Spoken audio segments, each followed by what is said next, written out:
Humdrummity, humdrummity, humdrummity. Hello, hello, hello, listener. Glad you could join me on Humdrummity. Since you pressed play, I'd wager you're ready to listen as I talk with my guest about gamification and how we need to set our own yard markers in the tournament we call life. All right, get your game face on and let's start the show. Oh, hey, Sam. Welcome to Humdrummity. How's your day treating you so far? It's going well, Graham. How are you? Yeah, I'm doing all right. It's a beautiful day here where I am. How's the weather where you are? It is cold. It is very cold. Calgary is Yeah, minus 25 right now, I think. yikes. Sunny at Yeah. least? It is sunny. It is one of the sunniest cities in Canada, if you didn't Oh, know. is it? 322 days of sunshine. Wow. Yeah. So as we do here on Humdrummity, we start by getting our guests to state their full given name. Okay. My full given name is Stuart Alexander Hamish Macmillan. It doesn't There get you any go. more Scottish than that. That's pretty Scottish. Now, Yeah. as I introduced you as Sam, you don't go by Stuart. So how did this come about that you became Sam? Because your LinkedIn profile has you as Sam. You refer to yourself as Sam. What is the genesis of the Sam nickname, moniker, whatever you want to call it?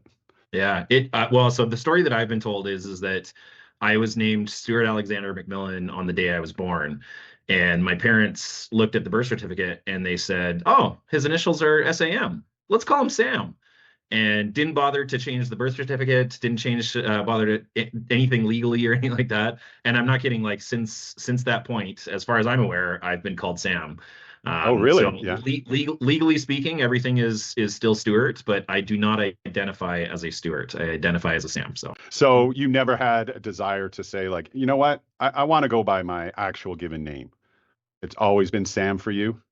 it's always been Sam. And you know what? A lot of people have asked, like, why haven't you legally changed it or anything like that? Like, I say it with all sincerity. Like, I don't think I've been called Stuart more than a few times in my entire life, and yet it's a part of me. And so, I don't know. I don't know why. Um, Maybe laziness, like out of not wanting to go through the bureaucracy of legally changing the name, but it's just there, and I deal with it. And I think there is maybe there's a bit of honoring of the past of it was Hmm. the name that I was given, and so might as well keep it. So currently, what is your work title and what do you do on a daily basis for employment? Yeah. Well, I'm director of marketing at Tourism Calgary, and so my day to day consists of uh, finding cool things to talk about the city of Calgary and trying to promote it to people that would come visit, or to events to bring their events here, or to meetings and conventions to come fill up our convention centers. So Hmm. it's I moved to Calgary 2.5 years ago in 2022, and I have to say there's been no better way to ingratiate yourself to a city than by working for the tourism organization. I've learned so much about the city that I had no clue about before we moved here, and I have to say it's exciting. I would imagine during the interview process for that job, because I do know you are, a Vancouverite, born and raised, correct?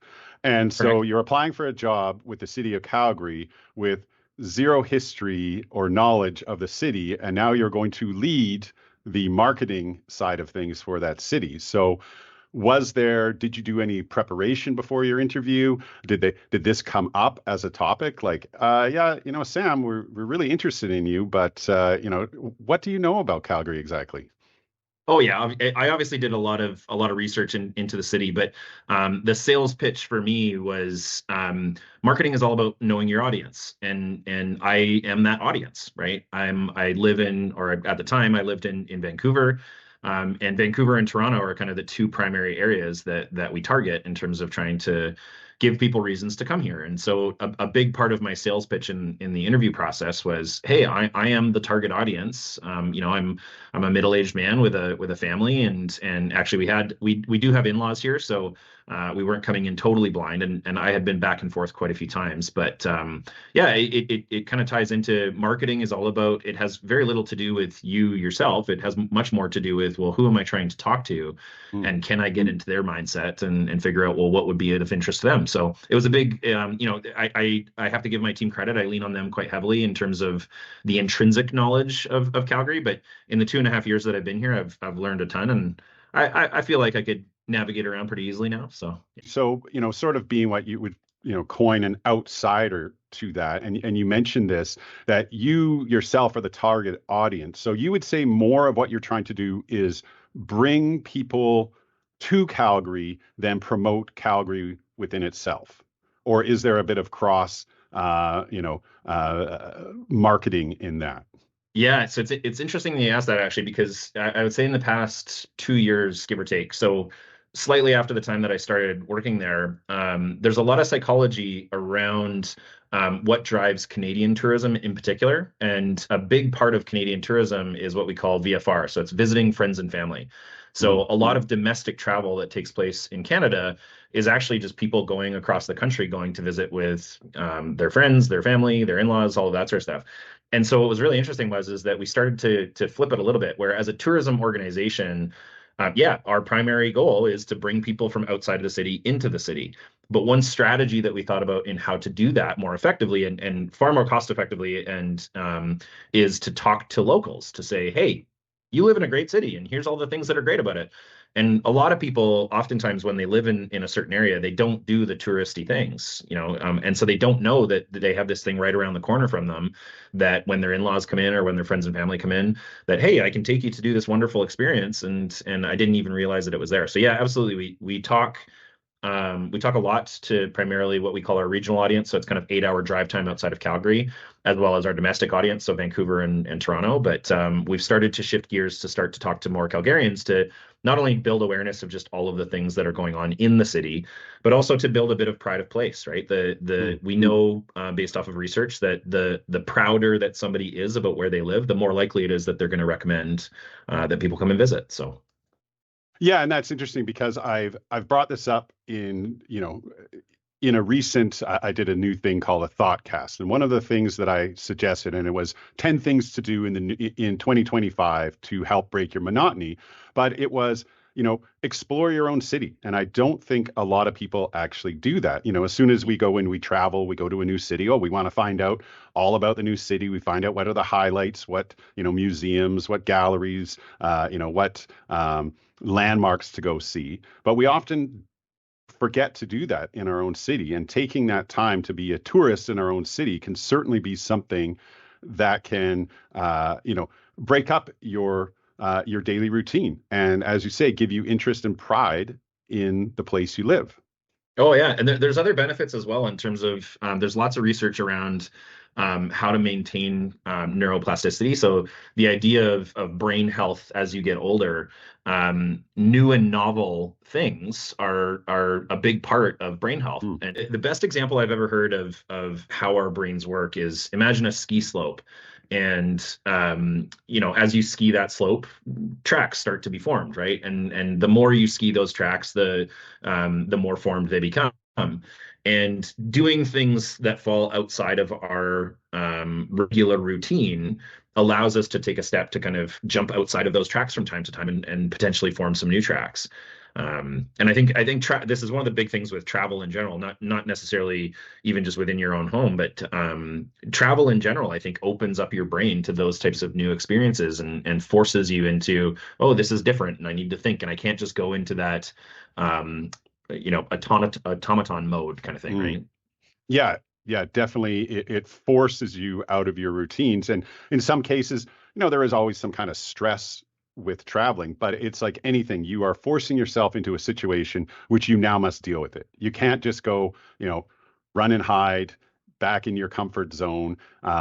You must get out and interact. And that definitely is going to stimulate you, just with how you deal with an environment you find yourself in. Totally. Now, to just back up to say to your childhood, to back up to your childhood, were you always of the creative mindset, or were you more interested in the sciences and say maths of things? I was one of those students that would split it right down the middle. So my favorite courses in high school in particular were physics and math, and then theater and writing. And Hmm. so I struggled for quite a while actually in terms of after high school to try and pick a lane, because now it was all about, okay, well, where are you going to choose to specialize? And I didn't want to choose. I started out in, I think I was doing computer science and film studies at the same time, and just felt like my worlds were being torn apart. And I remember doing a career assessment early, like in my early 20s. And the unfortunate thing is that I didn't want to pick. So it was these very, engineering and electrical and these sorts of things. And then it was, you could be a writer or an actor. Architecture was one of the ones that kind of fit Hmm. right in the middle of this kind of element of creativity slash, a bit of engineering requirements. But if I'm being completely honest, at the time I saw 7 years of study and training, and I said, yeah, no, that's not for me. So it's interesting you mentioned theater because I do have it on pretty good authority that as a child you were very, very shy. Is it? Yes, yes. Yeah. And Oh yeah. you don't obviously come across that way now. How did you overcome that? Was theater something that you actually pursued in order to sort of break out of that? Or, what was it in your life that motivated you to become, a great communicator or, being more open to conversations? So I can actually pinpoint a moment in time in my life where I remember I was in grade 6, and we were at Camp Furcom, which I think is on one of the islands. And as part of Camp Furcom, we had to do these skits in front Hmm. of the whole grade 6 class. And I remember being terrified. And I was given a very small role where I had to basically walk onto stage, and I was meant to jump onto a bench and then say like a line or two, and then that was all that was required of me. And I proceeded to walk on stage, jump up on the bench, slip, and basically tear my shin open on the bench. And Wow. it was painful. But there was this moment of in between the pain and the laughter of the audience. Something emerged there that sparked an interest Mm. of being in front of people, and I hesitate to say emotional manipulation, but there is no greater thrill than being live on stage in a live theater production with a live audience in front of you, and feeling that ability to make them feel something, make them Hmm. laugh, make them cry. And so in high school, I started to pursue theater in grade 8, that developed into much more of a passion. And then after high school, I would say for about 7 or 8 years, I pursued acting as a legitimate career, and had ambitions of Hmm. storytelling and filmmaking and all these sorts of things. I have to caveat this that oftentimes people, when you say, "Oh, I wanted to be an actor," they say, "Oh, you wanted to be famous," and I had no interest in being famous whatsoever. Mm. For me, it was always it was such an interesting opportunity to put on the skin of somebody else for a temporary period of time, Hmm. and call it empathy, call it I don't know, but there's something about getting an opportunity to live literally in somebody else's shoes for a temporary amount of time, and experience what they experience. Yeah, for sure. Now, just to close the loop on that story, when you jumped on that bench and you skinned your shin, did you still manage to get the lines out? Was it in your mind, the show must go on? Or did it all just fall to pieces? No, it all fell to pieces, and I think that was part of the reason why even though it all fell to pieces, my old acting teacher used to talk about these things that she called fear tunnels, Mm. and this idea of when you're standing in front of your fear and there's this dark tunnel in front of you and it looks scary and you don't know what's through it, and but once you get through to the other side, more often than not, you come out to sunny skies kind of thing. And I think that experience for me it was a bad experience. I hurt myself. I flubbed my lines, and yet the audience was still laughing. And in that, even though there was pain in the skinning of the knee or the shin, there was something interesting there about, hey, there's maybe not so much to be afraid of on that other Hmm. side. It's not like they were laughing, but it I'm sure there was some people in the audience that were pointing and laughing as, oh, what an idiot kind of thing. But I don't know. It just filled me with this sense of, oh, this feels good, and I like I like feeling that instant feedback of emotion. Yeah. And that I think is on the flip side of that, um, when you can hear a pin drop when you're playing a character or a moment in a scene that is a sad piece, and you can hear a pin drop and or sniffles or something like that. Um, yeah, there's just something really beautiful about um, that ability to raise human emotion. Mm. Well, this could be obviously a whole episode on its own talking about this, but I think I need to steer the conversation back to why I really brought you on the show. And what I really wanted to talk to you about was that you love gaming, and I wanted to bring you on to discuss this idea in the concept of the overarching themes of humdrummedy about how gamification can help us break out of our monotony Mm. and bring us, more fulfillment on a daily basis. So, maybe I'd like to just start more with your background on gaming. Now, I do know you come from a family of very competitive people. You are the youngest of three kids. And with your family, I've played card games with them. The competitiveness is very high, and the desire to win is very strong in the Macmillan family. How did that affect you as a child growing up? I don't know if it was a childhood thing necessarily. To your earlier comments, I was a pretty shy kid. And so, not to psychoanalyze myself, but I think what gaming for me um, brings out is an opportunity to focus on the game itself as a means of social interaction. And so, I'll give you a simple example. I would like to consider myself, well, I'd not like to consider myself. I am an extroverted introvert, and Mm, so I'm okay with being social, and then at a certain point, I need my batteries to be recharged on my own. And I think what gaming allows me to do is it removes that requirement of I have to push the conversation. I have to come up with something interesting to say or something like that, because you can focus back on, oh well, we're playing a game, and so I can go through this right now. So when I look back in my childhood, I think maybe to your point, maybe the shyness contributed to finding solace in gaming, in that it didn't have to all fall on me. Um, to push a conversation forward, or I find oftentimes and this actually I found this as an adult as well. So I'll tie a few things together here. Moving to Calgary requires that I now make adult friends, mm, and making adult friends is very difficult to do yes. outside of something contextual to bring people together. And gaming, so specifically for me, it's golf and squash, allow me to socially interact with a broad range of different people without the requirement of one asking that awkward question. Hey, I just met you, but do you want to go for a beer together and just awkwardly talk with one another? Yeah. And so yeah, gaming I think has that element of creating a social connection while also still being incredibly fun. And I think, um, not to ramble too much here, but I think I love the thrill of playing a game with a group of people, and sometimes you win and sometimes you lose, but it's that excitement of seeing how people deal with challenge. Hmm. Hmm.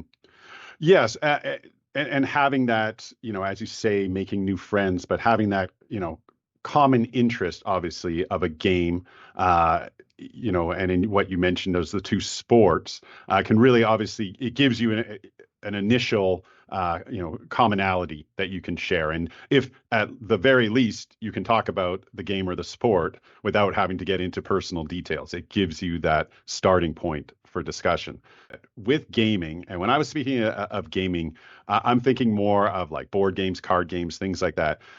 But I understand you keep very detailed Excel spreadsheet logs of many of the games you play for analytical purposes. What is the story behind that, and what do you do with that data?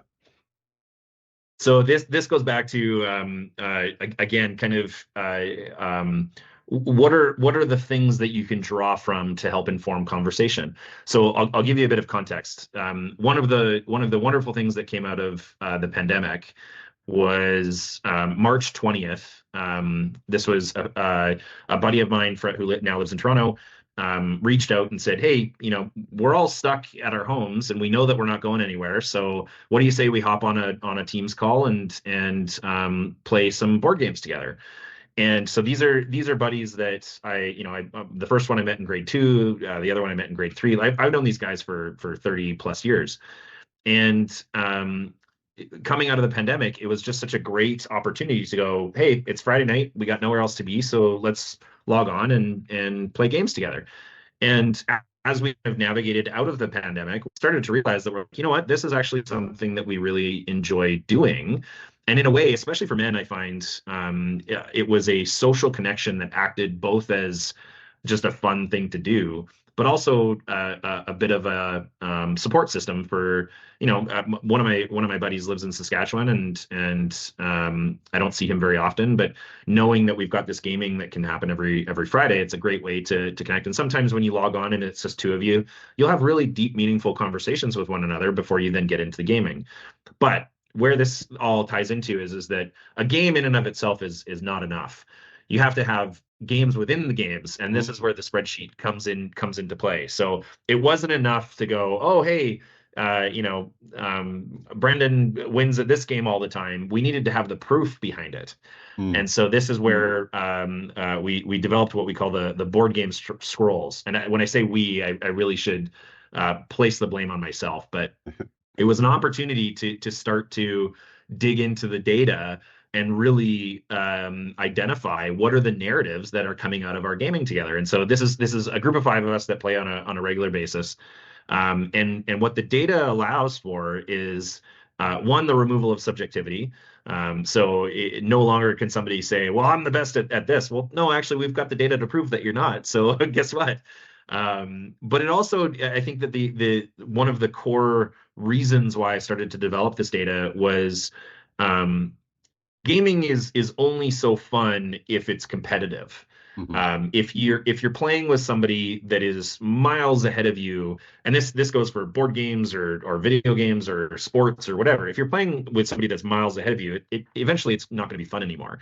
Yeah. And so part of the development of the data was the ability to go, okay, let's create some tournaments, but do it in such a sense that there's equity across each of the players, because there's strengths and weaknesses amongst all five of us. And Hmm. so some will be better at strategic games, some will be better at card building type games or deck building type games. And so having the data can help inform, well, how do we structure something that there's actual equity here now, and we can start to not just immediately know what the outcome is going to be before we've even started playing. If we only played strategic games as part of a tournament, we have one guy that we play with, he would win every time, and Yeah. there's no fun in that, right? So leveraging the data to be able to hone in on, okay, well, how do we make this more interesting, and how do we make it more engaging for all of us, rather than just go through the paces and hope for the best. Yeah, the data helps to hone that in a little bit. Yeah, well, and I think actually that idea of, you know, say you're playing something like chess, which I play from time to time. It's always just I have no strategy. I know the moves. But if I play, say, 5 games of chess against somebody who's much better than I, but I win one of those games, and knowing that they are much better, the value of that win should be increased, because now I've kind of gone above and beyond of what my capabilities are and overcome that hurdle, right? And I think there is value in that, because that's something that will keep you coming back and trying again, right? Oh yeah. Well, so chess in fact has they have a ranking system for exactly that purpose, Mm, right? So you can play people that are within your range so that you have a competitive game. But then there's also an element of self-fulfillment, in the sense of, as I see my ranking increase, you can take pride in that. So the board game site that we play on quite often, they use an ELO rank. all right. So what is an ELO, Sam? So an ELO is basically a rating system that allows you to classify where you rank in relation to other players. Hmm. And so the nice thing with that is that you can not only get the self-fulfillment of increasing your capability within a game. So chess is a great example of this. To achieve grandmaster status in chess takes years and years of practice. Mm. And but you can see that progression as you work your way through the ranks. The other thing that it allows you to do is it allows you to self-identify. It's not just, hey, Graham, let's me and you play. And if you're, at a certain ranking and I'm at another ranking, it's not going to be a competitive game, right? And Hmm. so what's nice about these sorts of things is it immediately allows you to go, okay, I have a threshold of rankings that I can play within that either A, I can challenge myself, or B, I can build a bit of confidence and go play somebody that's maybe a little bit worse than I am. Hmm. But in both cases, I think there's merit in the ability to understand where do I sit and evaluate, well, how should I perform based off of that ranking, right? Right, right. Now, this can bring us to a really sort of in-depth topic. And first of all, just talking about, and I'm not sure how it relates into your life, but the gamification of life. Hmm. Do you apply any rules of gamification in your day-to-day living? Yes, I'll full disclosure. Some work better than others. So I wear a Garmin watch, and with that watch, a whole slew of data comes from it. And there's a number of different ways that I try and gamify fitness or talking about spreadsheets. This group of friends that we play board games with, we also have a fitness challenge that we work through. So we track how much we weigh, we track how much activity we got in a certain day, we track calories in and calories out and all that sort of stuff. And I think not dissimilar to ELO rating, a lot of this data can be used to gamify accountability, Mm, fitness. Even actually for myself, I set myself a goal of just reading 10 pages of a book a day. And in a way, it's a very simplistic form of gamification, but it's a challenge where every day, even if I don't feel like it, okay, I'm going to bed. I haven't read my 10 pages yet. Okay, go drag out the book. And more often than not, you end up reading more. Or even if you just read those 10 pages, it's a way of um, incentivizing yourself mm, or of giving yourself more than just your own willpower with which to try and drive performance in your life. hmm. Well, and I think, yeah, that's a perfect example of how you can do a simple thing to make a change. Because if you say, set down the idea that, okay, in 2025, I'm going to read 50 books or whatever. Well, that's really daunting, right? And you're going to start, maybe you get through one or two, and then you're like, oh my God, I got 48 more to go. But simple things like 10 pages, right? I'm going to read 10 pages of a book. That's so easily attainable within a given day, right? And it depends how fast of a reader you are, what you're particularly reading, but I mean, you should be able to burn through 10 pages, in like whatever, 20 minutes, Mhm. right? And, there's also this idea by doing things like that, and I can't remember the numbers. I think it takes 66 hours of repetitiveness to make something a habit. I think that's a stat that I read online. So once you can get through and Probably, get yeah. your probably get through your 66 hours, that now will become a habit, right? That has changed and improved your life. Yeah, and I think that I can't remember what the author's name is, but the author of Atomic Habits, Mm, the whole premise behind Atomic Habits is yeah, don't try and make things so giant that they become daunting. And more often than not, exactly your point. If I say to myself, I'm going to read 50 books in a year, that's a huge number to read through. But then mhm, if you break that down by, okay, well, how many pages a day do I need to read? It's actually not that much. Now, mhm, 50 books is, well, it probably would be, it probably around 100 pages a day or something like that, which is probably beyond what most people would want to do. But yeah, I think that finding fun ways to simplify and then gamify positive habits is a great way to try and yeah get into those different behaviors or find ways of improving areas that you want to improve yourself, right? It's the mhm, classic, I used to run quite a bit, and it's the classic. Okay, I'm gonna challenge myself to run as fast as I can to this next thing that I can see. Right, that in and of itself as well is just a small way of gamifying something as monotonous as jogging. Right, Hmm. so it's anywhere that you can, finding little opportunities to add an element of gamesmanship into things is a great way of improving behaviors. Yeah, and that's interesting because we're talking about it in sort of a personal life thing, but nowadays there's so much gamification in work as well. For instance, you use Mm. apps. Even, you may use a task management app, and it gives you little rewards and little pop-ups and badges for this. And so many apps that we interact with in every day are now, you know, becoming gamified in order to inspire you to get things done. Well, and so this we're going to go down a rabbit hole here, but the idea of so it takes social media as an example. Social media inherently, the design that has propelled it to become this worldwide phenomenon, it started in gaming, and so Mm, this idea of, if you remember way back in the day with Facebook, where it was a linear timeline. As you'd go through it, you'd get to the end of the day and be like, "Hey, there's nothing else for me to look at. I've seen everything from today," and so then you'd go off the platform. Well, of course, mm, Facebook doesn't want that. Facebook wants you on the platform for as long as humanly possible.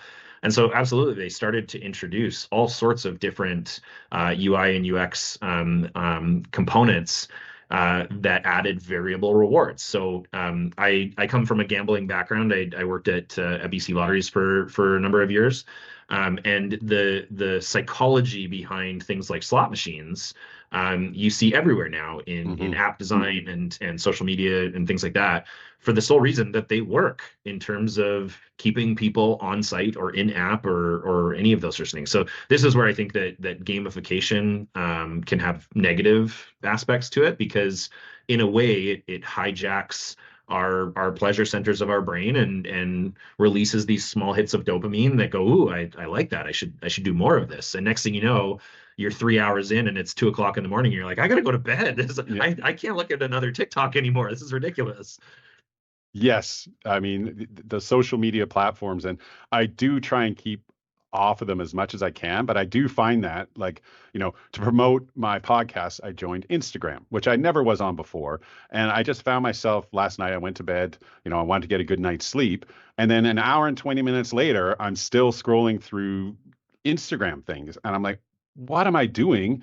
And that time really just disappeared on me, right? I had nothing positive that I would say I gained from that. Maybe I had a few chuckles on some of the clips I saw, but it's very interesting, that how effective it is, and knowing the content I want to see, right? Yeah. Well, so using the gambling analogy, what was really fascinating when I first started working in gambling, you would assume that people uh, come back to gambling for the wins, right? Like, I want to win, the jackpot, or I want to win, whatever. And what's fascinating is that there's all sorts of studies that have been done on what happens to our brains when we experience what's called a near win. So it's the Mm, classic one Liberty Bell, two Liberty Bells, and then it stops just before the third Liberty Bell kind of thing.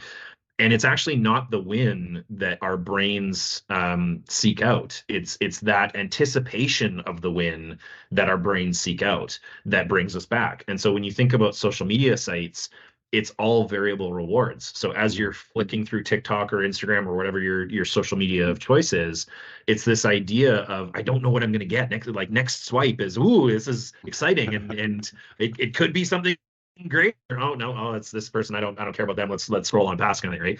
yep. But the whole premise of it is and the way that these sites have been designed is exactly that. It's hacking into our brains pleasure systems to go, ooh, what's next? And this goes back to what we were talking about earlier, where travel, a lot of people really enjoy travel for the same kind of reason. Around every corner is something new and Mm, interesting. And I don't know, it might be, the greatest thing that I've ever seen, or, oh, no, it's, whatever. So let's go keep exploring kind of thing.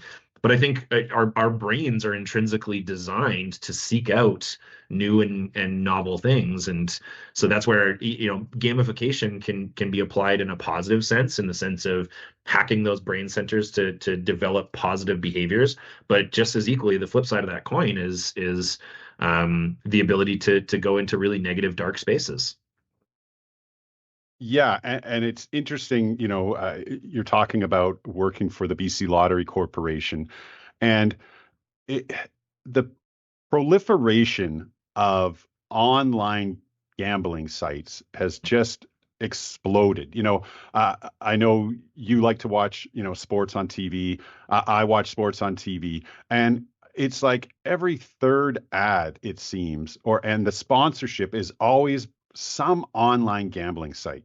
And it's where is this coming from? Taking something that people did enjoy just in itself. I'm going to watch a football game. I'm going to watch a hockey game. And, you know, is that not enough? Is that not enough just to enjoy the viewing of the sport, the game of itself, that they have to add on all this additional componentry to it to make us more, engaged because we are betting on something like who's going to score the first goal or what's the plus minus going to be, all that stuff. Where is that coming from, and why has it become so wildly popular? Yeah, well, so where it's come from is that not dissimilar to social media sites, professional sports leagues have realized that viewership is far more likely to stick around when there's something on the game. So when you can't control the product, in the sense of, if I'm a Canucks fan, if the Canucks are having a bad day and they're playing poorly, the NHL can't control that, right? And so I'm far less likely to continue watching. If they're getting blown out 5-0 and it's only the second period, I'm probably not going to watch the third period. And for the NHL, what that means is that they're now losing out on ad revenue in that third period. So they've been asking themselves for years, how do we make sure that we've got attention from the time that the puck's dropped to the time that the final whistle is blown? And the easiest way to do that, unfortunately, is all sorts of studies have shown that even if I have as little as $5 on a game, I am far more likely to watch to the completion of that game, regardless of the outcome. Mm, And so this is where the reason why we've been seeing so much proliferation of these gaming sites. Sad reality is that all of this goes back to um, the almighty dollar. Yeah, we're going to make way more ad revenue if people are gambling on our games. And the mhm, unfortunate thing is that there's outside of slot machines, sports gambling is probably one of the highest problem gambling activities, especially with young men. mhm, And so it's unfortunate because I think if done in a safe, controlled way, I'm not disparaging gambling at all, or it's a contentious topic for sure. But I think those that enjoy doing it and do it in a safe, responsible manner, have at it, man. Like that's your choice to do. But I think with that inherently comes some really tangible negatives of people unfortunately ruining their lives mhm, because they get in too deep, and again, it goes back to this idea of um, often times like sports gambling, it's actually not the win that gets you. It's getting close to the win, and that's what people think. It triggers them to come back and gamble some more. And when things get into danger is when it's, well, I'm going to make up what I lost on that one, so I'm going to double bet, or like bet mhm. double of what I did this time. Now you're on a slippery slope to problem gambling. But I mean, inherently, all of these things are the same things, right? It's app design, all of these are the same premise of tricking your brain into, ooh, what's inside of the mystery box, I can't wait to open it up. Even Right. Pokemon cards, my kids are into Pokemon cards, and a big part of that is, I don't know what's in this package, I can't wait to open it up. And once you find it, then you either get that release or not. But that's what keeps people coming back. It's not the actual outcome of what happens, it's the anticipation of the outcome It's that the brings them coming back. potential. It's the Yeah. potential that, I mean, yeah, it'd be interesting to see the studies on that where, like you say, the satisfaction, the that people experience is the thrill in, you're searching, say, for a specific Pokemon card, getting that Pokemon card, or the anticipation of potentially getting that Pokemon card. And in fact, if you got said Pokemon card in your pack, would it also somewhat be a bit of a disappointment because now you can no longer have that as a goal, right? Mhm. That goal has been fulfilled, and you're kind of like, well, now I got to find another one, right? Yeah. Well, and there's lots of studies about uh, people achieving goals and actually going into depression after achieving their goal because our brains are built. I mean, millions of years of evolution to never settle, right? And so it's this idea of on both the good side and the bad side of gamification is this idea of constantly pushing for more, right? It's you can't just go, oh, hey, I climbed that mountain. Great. Well, where's the next bigger mountain, right? And Mm-hmm. we're naturally inclined to look for that sort of stuff. I wanted to go back a while ago when we first were talking about gamification and competitiveness and how it can be a driving factor. And we were talking about how, in a game, we spoke about chess and how there's ratings and stuff like that. So uh, who you can compete with. But it's interesting when people look at their lives and they using other people as measuring sticks. Like, Mm. oh, I cannot believe how successful that person is, or I can't believe how much money that person has. I don't have that. I'm a failure. And we need to somehow, where do we set the goal lines for ourselves in that competitiveness? Because, I'm never going to be a billionaire. I just know that at this point in my life. What? So I know it's hard to believe. It's hard to believe. But, where can I set my goals within life, you know, to show where I'm going to hit my, peak competitiveness level? This is where it's important to, if we go back to the analogy of a game, to understand, well, what are the rules within my game that I'm playing with myself that will be beneficial to me, that will still challenge me. I think that this is an important piece as well, is that if I become complacent and don't challenge myself for that further growth, then I think you actually regress in your own game, right? It's Hmm. the classic let's go back to chess again, right? If I'm not challenging myself to try different strategies, then I'm going to become stagnant as a player. I'm not going to learn new things. Versus if I don't do that, then I fall short, right? So I think that when we go back to the how can we use gaming as a means of improving our lives, it's important that we draw the right parameters around, well, what are the rules that I'm going to play within, Hmm. right? And so yeah, if I'm trying to play Elon Musk's game, I'm never ever going to get there. And this is a part of the topic I wanted, part of this discussion around gamification is also this idea of risk, Mm, right? What are we willing to risk in order to get an outcome that we desire, right? I was obviously because the topic of this podcast is about monotony. I've now been looking into the negative effects of monotony, and what one of the effects is that people will all of a sudden, they feel that in order to break out of their routine, they are going to do some sort of massive change to their life that could be highly risky, yeah. right?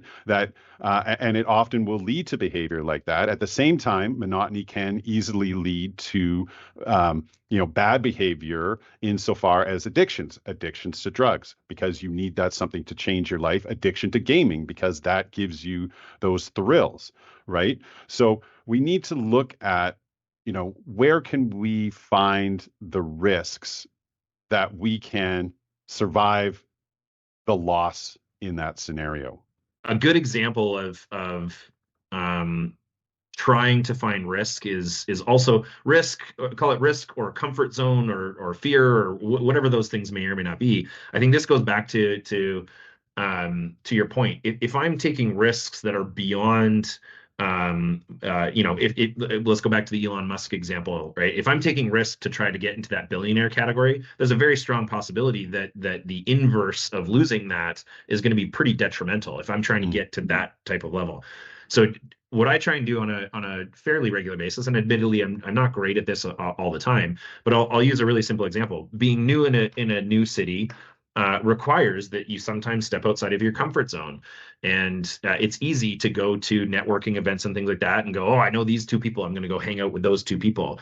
And again, this is where I think that the gamification of certain things can help. Is okay, I'm going to play a little game with myself. I've got to go talk to two people that I've never talked to in before, and once I've done that, then I can reward myself with whatever reward makes sense. But finding those opportunities, and but again, it's kind of calculated, right? It's if I'm going for full blown lifestyle change, I need to understand that well, moving provinces is a good example of that, right? Where it's, I think we've lucked out in the rewards that have come with that, but that didn't Mm, come with some pretty detrimental risks that could have blown up in our faces. And I think anytime somebody's contemplating taking risk, they have to recognize both the what is my potential outcome here, but also positive outcome, but what is the potential negative outcome as mhm. well. I think we oftentimes will only focus on the positive one. Yeah, I think your example that you gave is a perfect example of how people can, as we go back into the topic, of what this podcast is about. But you mentioned this idea of I'm going to go to a networking event and I'm going to set myself the goal of meeting two new people that I haven't talked to before. Because, like you say, it's so easy to fall into those that comfort zone of, oh, hey, I know Bob over there, and I've talked to him, and it's really good. But giving yourself these small little challenges to overcome is a great example of gamification. But just, I'm going to go Mhm. talk to two people. And I mean, there's probably 1,000 different instances of this we could come up with. But I think these are things that people may need to take into account for themselves, that when they find themselves in maybe an uncomfortable position or position where they're kind of like, "Ah, I don't really want to do this, give yourself a simple goal like that, right? Um, yeah, that's a great example of anywhere that we can find a propulsion system, we'll call it, Mhm. to get us towards better outcomes, all the better. Yeah, yeah. Now, on the inverse side of that, is there maybe too much reliance on gamification in work, in life, where we're sort of losing the self-discipline to just do things, right? Where if we have to make a game of everything, because games are fun, games are easy, little steps, but it's like at the end of the day, sometimes you just gotta, sit down and get it done. Mhm. But I think that this is where I think there's an opportunity. So I'm trying to remember what the saying is, but it's something like action precedes motivation. And the idea behind this is that a lot of the times, especially for the things that just have to get done, for a lot of people, they wait for that motivation to come. I don't have the motivation to go to the gym. Well, guess what? It's never going to come. More often than not, you have to take tangible action towards something to then get the motivation to continue doing it. And so, Mm, whether it's doing laundry or going to the gym or eating right or any of these sorts of things, you need to take action before the motivation to continue it will actually start to emerge. And so I think this is where gamification can help in that sense. I don't disagree with you that I think that you can't gamify everything in your life, and not only is it impossible to do it, but I'm sure coming up with different games for yourself would just get increasingly more difficult. But I think there's value in that of what's the mini game that I can play with myself to at least incite action, knowing that then call it discipline or motivation to complete that action will continue through. mm. Yeah, you know what? I think that is actually probably the perfect takeaway from this whole conversation is, you know, look at the things that you can gamify to motivate yourself to complete them, right? I Mhm. think, if there's one thing, and yeah, we're not going to sit here and give you a litany, a list for all the listeners that they can do to come up with. They're going to have some creativity on their part. But break down that task into small, bite-sized chunks that will motivate you to get to the end goal. Mhm. Wow. Okay. Fantastic. There we go. So just to end off, as I like to ask, you know, uh, all my guests here, based on now, your life, what would you go back and say to a younger Stuart Alexander Hamish Macmillan? Is there a piece of advice that you would give to the younger you knowing what you know now about your life? I think looking back, I would say to myself, it's okay to take a long time, if that makes sense. Hmm. So to round this out with our gaming, you don't win life in one day or one month or even one year. And so thinking about things in the longer term, I think especially in my 20s, going back to architecture, 7 years of training, I don't want to do that. I think I would have looked back and gone, you know what, it's okay to take some time to do some of these things, and you don't have to have it all figured out right away. Hmm. Yeah, say we do have more time than we think. Yeah.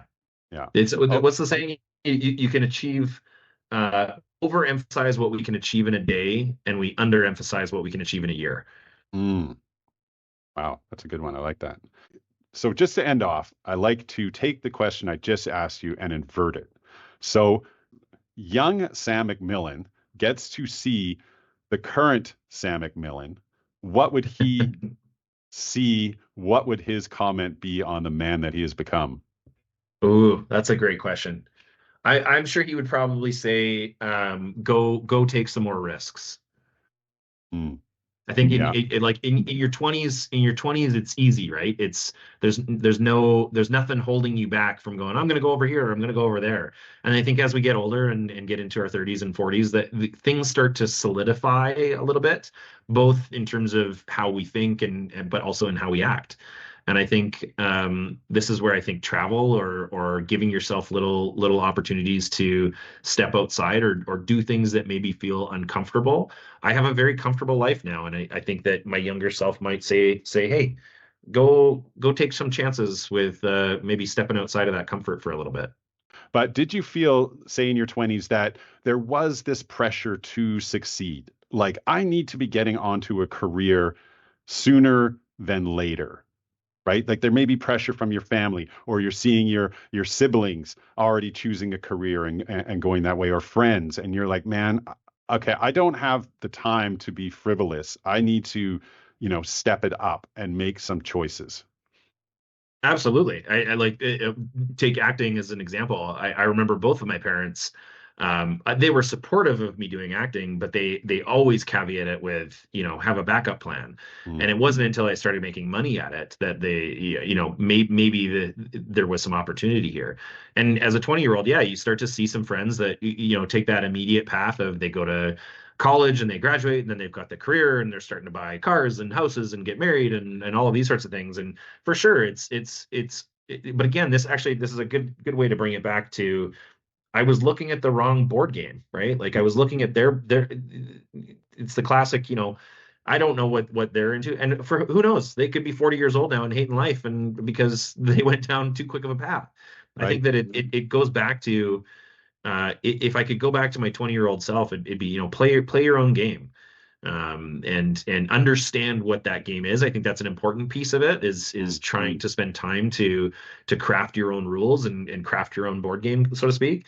But if you can be comfortable in this is what I'm playing within and not look at other people's games, I think you're going to be way better off in the long run.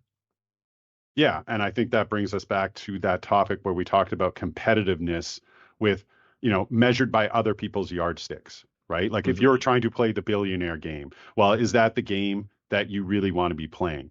Even and it's I think it's in relation to anything, whether it's monetary, whether it's physical, whether it's relationship, any of those sorts of things. I think the more we look at other people's games, the more envious we can become. But if we really hone in on, well, what is it that I'm looking for? What's the game that I want to play? I think it's a recipe for just being more content. Yeah, yeah. We can all, I don't know if you read them as a child, we can all choose our own adventure. Exactly. Sam, thanks for taking the time today for joining us on Humdrummedy. And I really appreciate your insights onto gamification. And I wish you all the best of luck on your next game. Thanks, Graham. Likewise. I appreciated being here, and thanks for having me. All right, take care. Hey, I'm glad you stuck it out this far. I have a correction to make. I double checked my info, and it takes an average of 66 days and not 66 hours to form a new habit. Are you ready to take those tangible actions to find your motivation? Excellent. Now play on, player.